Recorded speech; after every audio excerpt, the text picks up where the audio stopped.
for everybody, whether we're sort of stateless or well settled in a home or home country or family. In a way, we're all visitors here, and we're all out of place here, in a sense. And I think some people don't feel that, and they feel wonderfully settled and at peace with the environment and the people, and that's great. But most wanderers don't. And some wanderers spend many years trying to make themselves feel comfortable when they're just avoiding, a core experience of not fitting in anywhere and feeling that something's quite missing.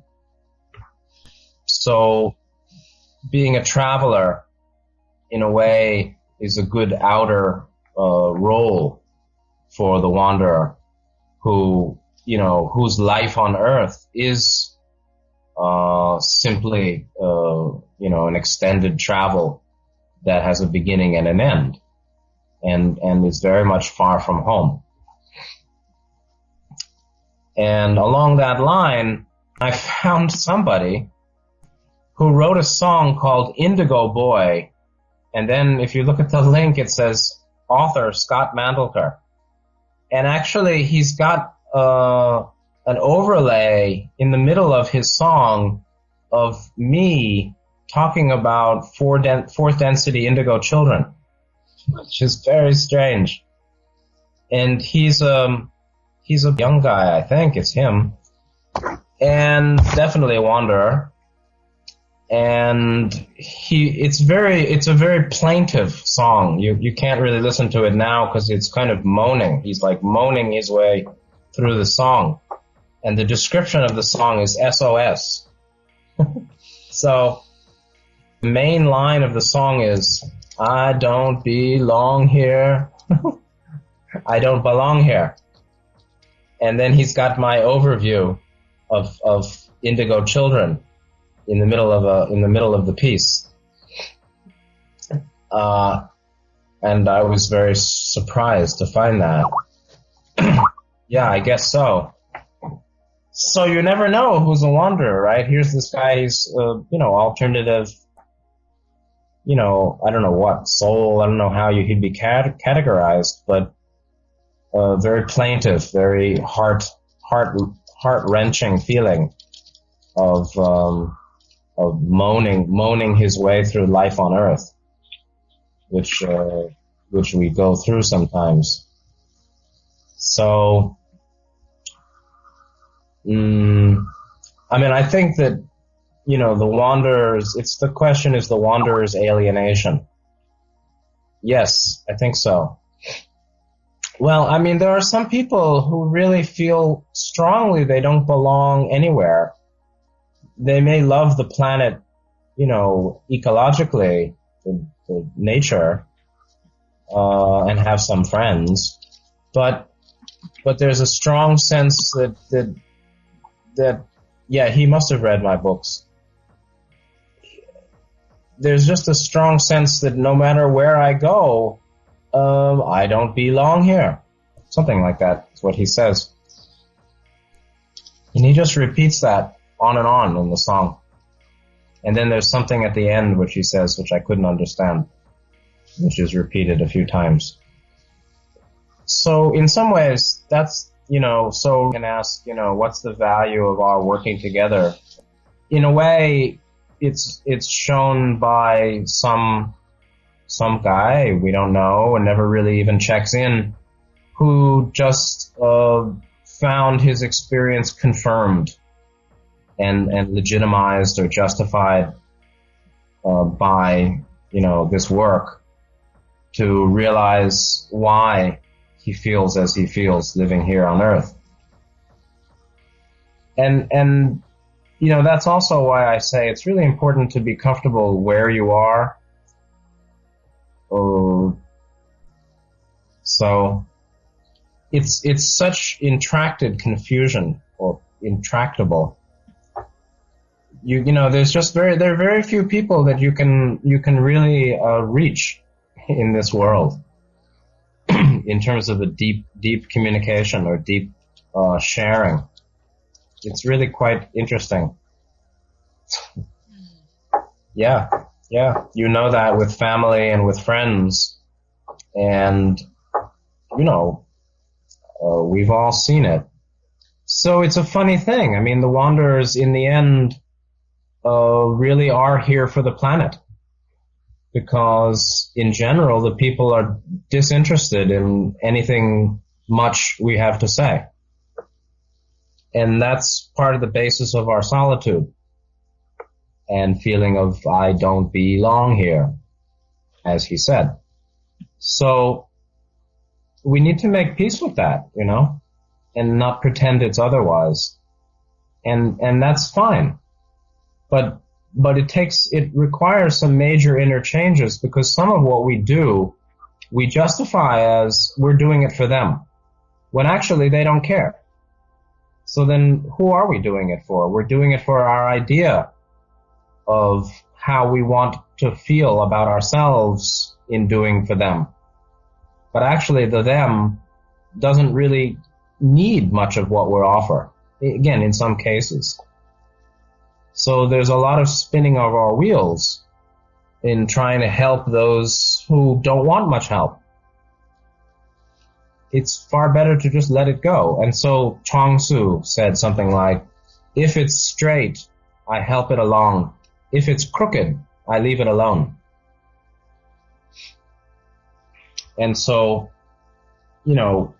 perceiving the limitations of another's seeking, it's really measuring the degree of seeking. That's the determinant here. When we can determine the quality or purity or intensity of another's seeking, then we have a sense of how much is rightly offered and how much is superfluous and unnecessary. And then there are those who are caught in ideology, military ideology, right? I'm defending our nation, or religion, we're following the right way, or corporate, we're building our business, or organizational, we're building our base and our, community. All of that, unfortunately, obscures appreciation of universal principles like love, honesty, balance, unity, cosmic purpose, soul, all the essentials that are very simple are neglected or overlooked or obscured and unseen by the various, attachments to dogma or different groups that most people have. Those are the thinking people.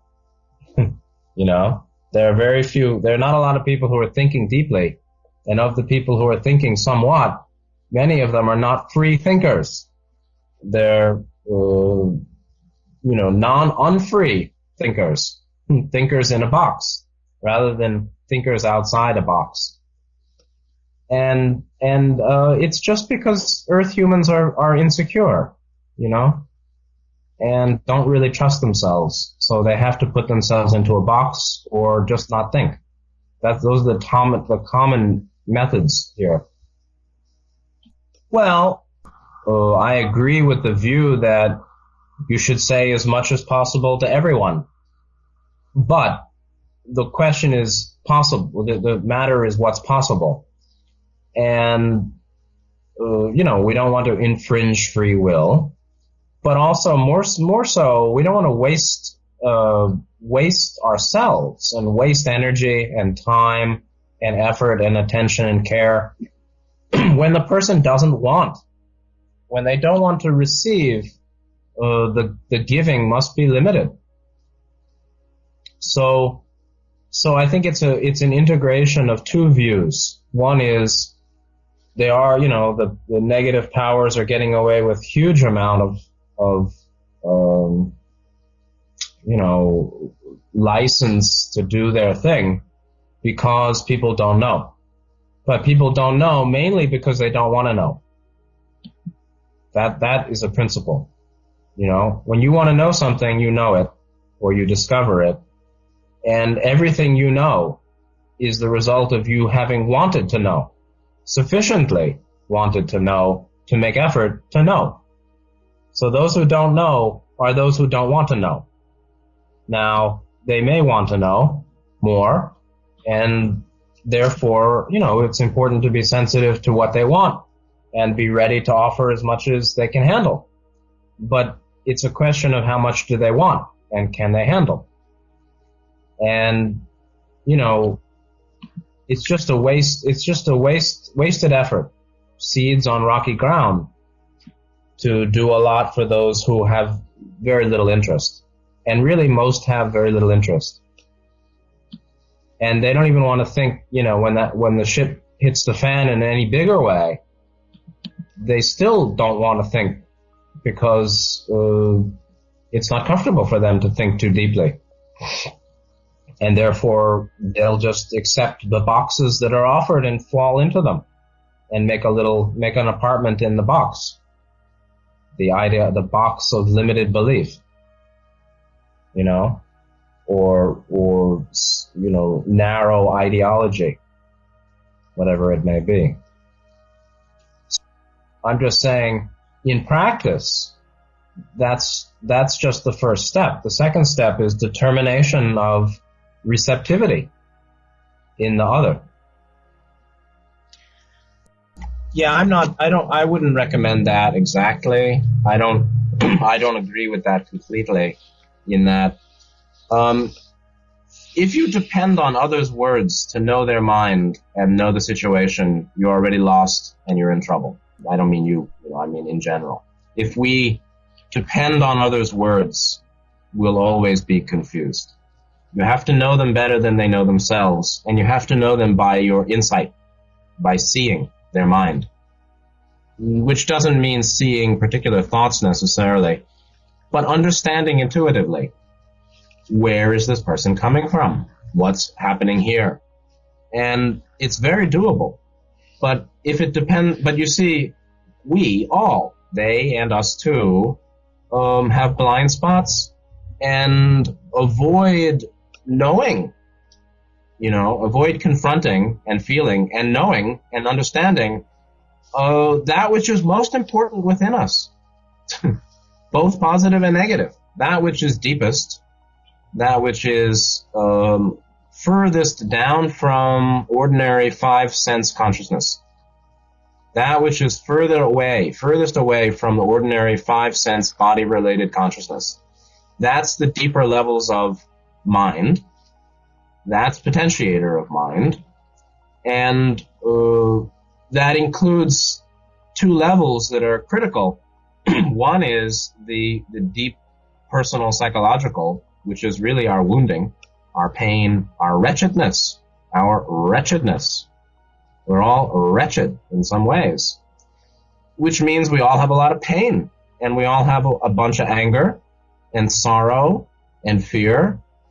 Those are the deeper levels of the personal unconscious, the blockages that most people don't want to see. And then below that even is our glory and complete and whole and perfect, higher self and joy, unity and peace and balance and, you know, our freedom and our enlightenment, which is now too. So those, you know, but you can't see the sun unless you go through the clouds. You have to pass through the clouds to find the sun on the other side. And most everybody doesn't do that. Me too, in certain ways. And therefore, when problems arise in a relationship, it's usually the result of our unseen blockages mixing with their unseen blockages, unrecognized to both, more or less, with both following their neurotic patterns or unconscious patterns, like, you know, judgment based on unrecognized neediness or intolerance or non-receptivity based on fear and low self-valuation. Sorry, it's all heavy here, but, you know, my mind is returning to home, and so there's no need to put filler between primary concepts. So what I'm saying is how you don't know yourself and how they don't know their self, which is stuff you both don't want to see, we all don't want to see. That's what causes the conflicts.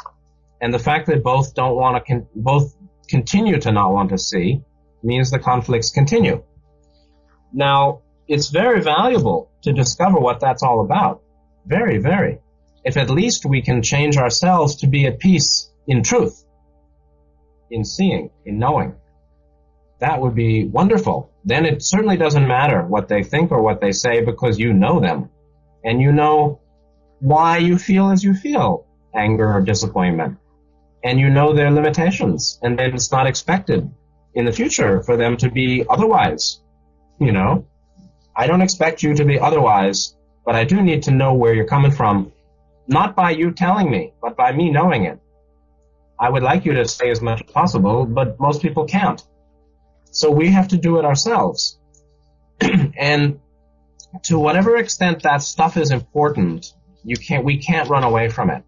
To whatever extent these relations are important and they tie into important feelings and needs below that particular relationship, is the history of not feeling loved or not having love or not feeling stabilized, deep understanding and joining in partnership or friendship. And that's, life on earth. And to the extent that we don't look at the particulars of this problem, we won't find the deeper levels to it. And we become shallow because our activities are based on avoidance and hollow. It's hollow because the inner hasn't been filled with understanding. The ground is hollow beneath our feet because it's not filled with deep self-understanding. So my perspective then is a little different, and yet I would agree that there has to be proportionality and the wise valuation of where to spend our time and what's important and how much to deal with anything. Because there are other things, There's the problems of our own relationships. There's the difficulty of our moving forward. And then there's the perfection of every tree and every flower in front of us that we see in the day. And the beauty and the glory of the sky and the clouds and the sun. Despite the chemtrails, despite their negativity, there's the glory of the sun and the sky and the clouds and the air and the wind blowing through the leaves of the trees, all of which are speaking. So that's not unimportant, and it's not less important than, the social degradation of America and its psychoanalysis and the particulars of frustration in particular relationships. It's all important, and there has to be some balance in engagement, balanced engagement in the different areas of our life, right? So there's the cosmic and there's the eternal. There's the interpersonal and social. And then there's the personal, deep mind, vertical, deep within, right? So there's the horizontal and the vertical. The horizontal being social and the vertical being to higher self and the deep mind, which includes, all that we don't want to deal with. Well, yeah, that's a holdover from childhood thinking.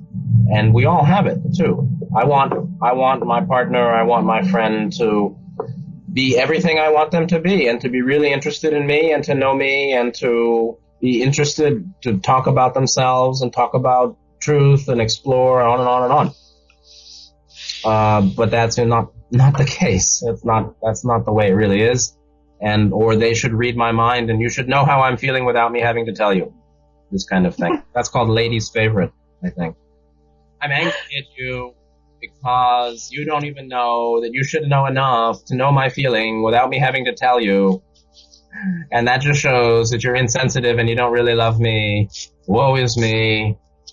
You're no good. And I failed with another insensitive man again.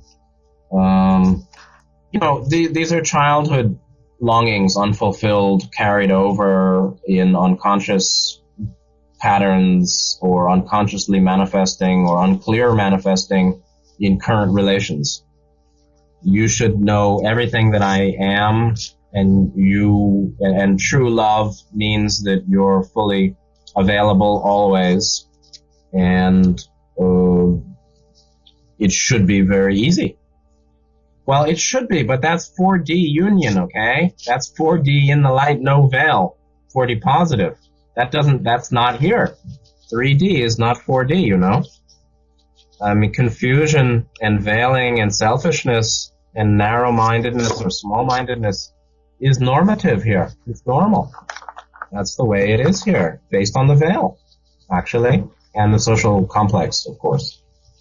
So I think we need a reality check. Those hopes are very fine, you know. There's nothing wrong, and it's funny. Some people become luxury loving, who are very spiritual, because at the material level, at the physical material level,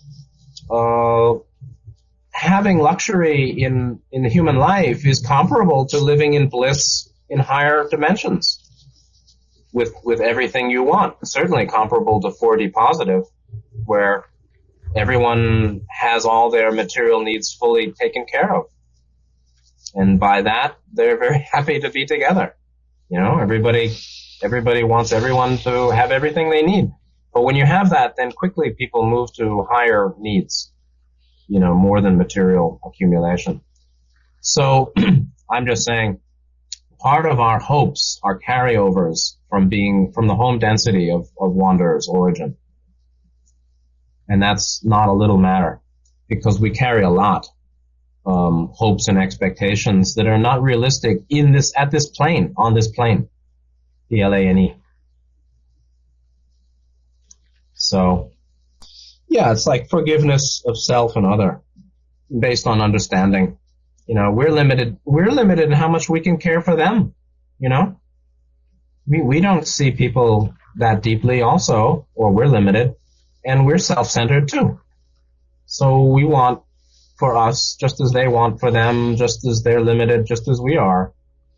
So it's kind of poignant, the 3D physical experience. Anyway, I think the women must hear that when they're about 5 years old from somebody, and it's kind of pandemic, or it's, yeah, right. So then then you had frustration that he didn't know that, and, you know, that leads to further conflicts and misunderstanding or issues. But, you know, I'll tell you something. That's also true. But the reality is your partner is not perfectly loving you. Our partners don't love us perfectly. Mm-hmm. They don't have the total sensitivity that we want. And this isn't a pure, perfect union. The thing is that anger, the frustration and anger from the unfulfillment of that desire, which is really an unreasonable desire, or it's reasonable in essence, but it's reasonable. It's very fair, you know. People say you shouldn't want it all, or, you know, you shouldn't want too much. But no, I think you should want it all, and you should want all you want, and be honest about that. Some of that, however, is only available in a higher dimension, you know? And the other thing is, we're not totally giving to them either. You know, we want a perfect partner while we ourselves are quite imperfect. That's yet another bullshit Disney type conditioning that women have received, is that, you know, you're a princess and he's Prince Charming. And the princess doesn't self-reflect necessarily. She may be very goodly, but she doesn't necessarily, you know, if you just think, I'm good, then you don't see how you're not. We don't see how we're not fully loving. The principle is, the higher principle is, be the one you want. right? Be the change you want. Be the loving, wonderful partner that you want. And that will magnetize it faster than anything else. And you'll also see how the other isn't. And you'll also not expect the impossible on this plane. So, yeah, there's a saying that youth is wasted on the young. And, well, that's the result of the negative leadership here. Okay? Because of the negative leadership, the development of wisdom in all higher social, positive wisdom, wisdom, love, as the development of love, wisdom, balanced love, wisdom, guiding principles for society is not allowed. The development of those principles, which could be taught in schools, by parents, on the media, and practiced by leadership, it's not happening. And so that's one result of the negative control of the system here. For sure, that people, you're not taught how to live a happy life or to live a valuable life. You're taught how to, serve a function, a limited function as a gear in the machine. Certainly more like that. Right. Yeah, you're taught obedience. You're taught conformity to authority, submission to authority, obedience, and conformity. And you're taught that you're not important also. You're taught that your value depends on your functionality, your achievement in functionality, meaning how much money you make or what the level of your position is it's a functionary. The term is called functionary. A functionary is a person whose value is based on serving a function. So everybody on the negative path is a functionary of the one above them that keeps them in place or dismisses them. They're all functionaries. And that's one reason they're so angry, is because they're being screwed by the system that they're loyal to. That's one reason the negatives are angry always, is because they're screwed by everyone, all up and down the ladder. There's no love, no love among thieves. So, yeah, well, yeah, if you're not part of the solution, you're part of the problem, is one way to look at that. But you again, it's a case-by-case thing, and, you should do what you feel is best. And, when there's some confusion about what's best, then, although we still don't understand consequences, you have free reign to do whatever you want. So you can make a rejoinder and keep talking and argue your point or support your point. You may find that the consequences are that the person shuts down further or shuts off the discussion completely, or that they're willing to listen, but probably not. So, it's useful to have confusion when you make some action within it that you think is, best, or what you want to do, and then you observe the consequences of that. So there's if you want to talk more. If you don't. So I don't know. For me, when I hear a certain conviction of disinterest or non-receptivity, then I just stop the whole thing, because, they don't really want to know. They're not really interested in talking about it. They actually don't want to talk about it. They want to just continue their action based on their belief and go on to something that they like to talk about. Yeah, well, you have to understand your anger. The anger we feel comes from helplessness. And we're helpless to fulfill our desire. Our desire is that they listen to us and they appreciate us and they agree and they see the light. That's our desire. And that's an attachment, of course, to the current impossibility of them seeing the way we see. And it isn't going to happen.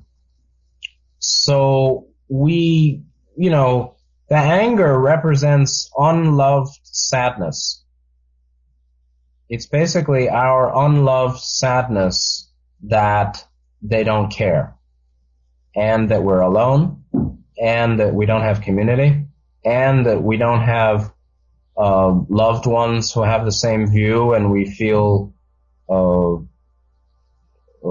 not alone. We feel, family and loved ones with us, but we don't.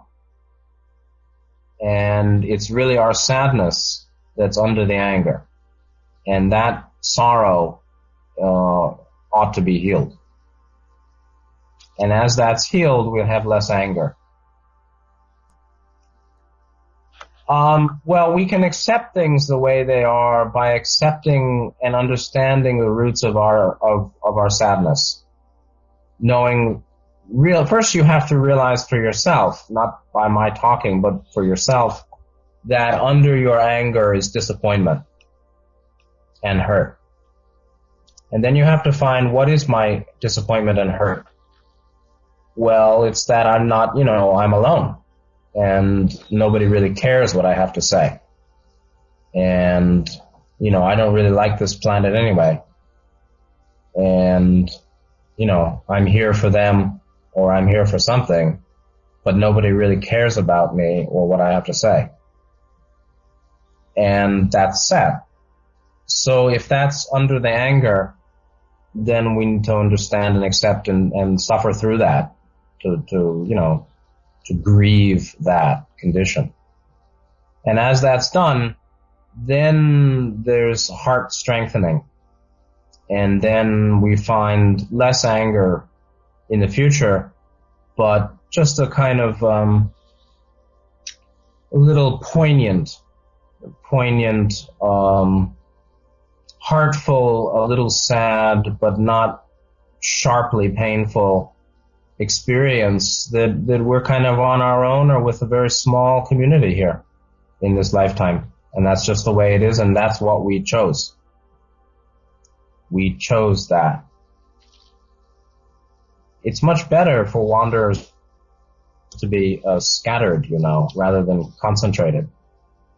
It's better for little shiny points of light to be distributed in the dark cloth rather than all concentrated in one zone. So that's one reason the wanderers are often alone. No, definitely not. You see, Ross said, wanderers become completely the creature of 3D in mind and body, not in spirit, meaning the subtle spiritual energy fields associated with head, 6th and 7th rays, retains home density vibrational characteristics. However, to the extent the wanderer is not awakened to being a wanderer and more, there's some lack of intercourse or interplay between the head and the torso, between the chakras of spirit and the chakras of body-mind. 1, 2, 3, 4, 5 being body-mind, and 6, 7 being spirit. The person is not fully grounded. Their spirituality isn't grounded, and their mind isn't fully spiritualized. Yeah, you see, the question is, what's the specific result of that particular recognition in terms of the unification of the body, mind, spirit, energy field? Certainly, to the extent that a person has some sense of spiritual path, learning and helping others, basically, growing and helping others to grow, caring about the world, and continuing to be good to ourselves for our own growth. To the extent the person believes all that or knows that consciously, then there's pretty good linkage between mind, body, and spirit. Being a wanderer is, not the same as living a spiritual life. Or knowing that you're a wanderer, in some cases, would have less integrative effect, but for others, it has more. So you see, it's subtle. A wanderer recognizing him or herself as a wanderer isn't of itself the door opener to greater light radiance or body-mind integration with spirit. But it can be very useful for many people, or it usually leads to greater opening, or represents one and supports it. But in general, nevertheless, a person can be living a very spiritually balanced, clear life with a lot of integration without knowing they're a wanderer. But they should be open to it. If they're not open to it, there may be a problem there. There also are people who appear to be very spiritual and are mainly walking the talk, talking the talk rather than walking. They're basically talking it, but it's not very deep in terms of how it's being lived. So there's no simple answer to that. But normally, when the wanderer does recognize that they're a wanderer, it's quite significant and does lead to greater light integration transmission. Because it's a radical recognition, It's not a little thing. Because it really to really believe that, you have to have rejected a lot of the common delusions about self and universe and the world. That's why, that belief is associated with psychosis. People who are crazy, who say, I'm Napoleon, or, I am Cleopatra, or I am an E.T. commander. Meanwhile, it is a radical questioning or rejection, of the common mind, common views. But so anyway, they can be living a spiritual life and living a good life and being very helpful, but still not be ready for that recognition. It's somewhat more advanced, But that notion of being a wanderer is definitely, part of some people's delusional narrative. For sure. Yeah, some wanderers have lost it. That's just the reality here. But, getting back to the first point we brought up, I think we just need to be more at peace with ourselves and accept more the limitations of community in 3D. There isn't a lot of community for us. True community of mind, heart. There's very little, almost none. So that's a stressor, That's a long-term burden or limitation in emotional well-being.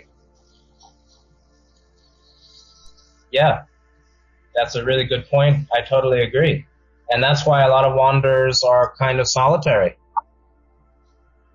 And that's why, after repeated forays into normal communications and normal community and groupings, and finding that people really don't have much interest in what we have to say, it's appropriate to leave and go alone. It's more harmonious to be alone with your understanding than to be with many others who reject it. So, in a way, the whole human life has to be, Nityananda said, every moment is a test. And which is a very deep thing to say because that wasn't really what he was teaching. He wasn't really teaching anything. He was just, making wishes come true. He was just sort of granting people what they asked from him. Well, that was a lot of what he did. But I think Wanderer has to see this whole life as an extended training, an extended, period of testing or training, which is not for the purpose of having a good time. We can have a good time every day, but the purpose of being here is not to have a good time. The purpose of being here is to be of benefit to the world and the humans and ourselves and our group. And the media, just tells you, have a good time, go for it, yeah. Me. Which, just further confounds people. Well, yeah, there's not a deep fit. There, you can feel with other wanderers, we can sometimes feel a heart fit or a heart touch. And with wanderers or just people who really we do care about and care about us and the love is pure or clear. But in terms of mind, forget it. So in terms of content, and I think we just have to make peace with that. But it's not forever. This too shall pass. All things must pass. So it's like the guy who takes a business trip. He knows he's coming home when the trip is over, and he's going to have to stay in the hotel and rough it a little bit and do his work and do his thing, and then when it's over, he goes home.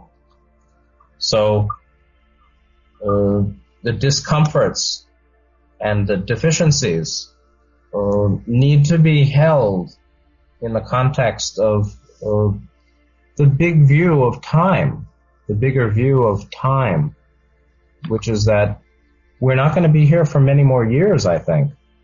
I mean, it's possible that this life ends in an ordinary way, although it doesn't seem to be, and we have another 10, 20, 30, whatever years, 40, who knows. I can't imagine it, but I guess it could be. But that's not a long time anyway, That's not so long anyway. So if there's a revert, you see, a great achievement, which is very difficult, is a reversal of attitude, in the sense that yes, I like pleasure. Yes, I don't like pain. Yes, I want what I want, and I don't want what I don't want. Okay. That's normal. That's the normal perception, normal bias. A much more useful view is, although I want what I want and I don't want what I don't want, nevertheless, whatever happens is a great opportunity for my development. Nevertheless, whatever happens is grist for the mill, is something that I can work with to become more free. And that means to make peace with and understand more, and be without sorrow, to learn to be without sorrow. That's a very great challenge. I mean, first we learn to be in the sorrow under the anger, or the loss or disappointment under the anger and frustration. Anger, frustration, impatience, all that, including restlessness, is rejection of underlying hurt. Once we can accept the underlying, or move into, or willing to go into the underlying hurt, sadness, sorrow, disappointment, loss, loneliness, slowly we can see that actually what we felt we need, we don't need. I don't need a soulmate. I don't need partner. I don't need community. I don't need to go home now. Yes, it absolutely is, and I haven't learned it fully. But it's true for you too, and you haven't learned it fully. So it's the same for everybody, and we haven't learned it fully. It isn't unique to me whatsoever. So what we think we need that is the cause of our sorrow and sadness and loss, hurt, feeling of loss and disappointment, actually we don't need. You know, all you really need is yourself. Nothing more. Not even your mind. So, you know, it's you know, that's where you get the harsh lessons of, you know, paraplegic who has no body. That's it, no body for the rest of the life. Can you be free of the need to have a body when you have a body that you can't use? And then, you know, people who get old, as we get old, and then we lose mental faculty. And people have a hard time, of course, coping with that. You know, my memory isn't as good as it was before. I can't think as clearly. I'm not quite as sharp as I used to be. People feel depression on that too. Yeah, I think a lot of people do. We are, all of us in some way, as we're over 30, 40, 50. But, you know, what do you really need? What do you really need? But you have to answer that for yourself. It's not my answer.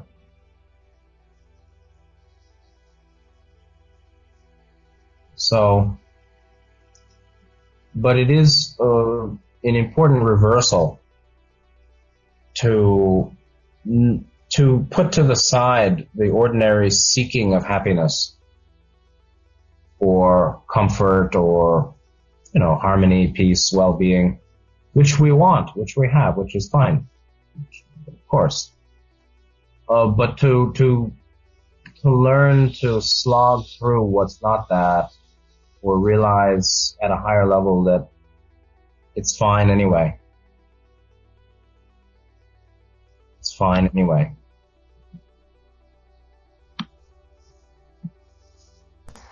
And thanks again. And sleep well, if it's sleep time. And good night for now. Okay. Good night.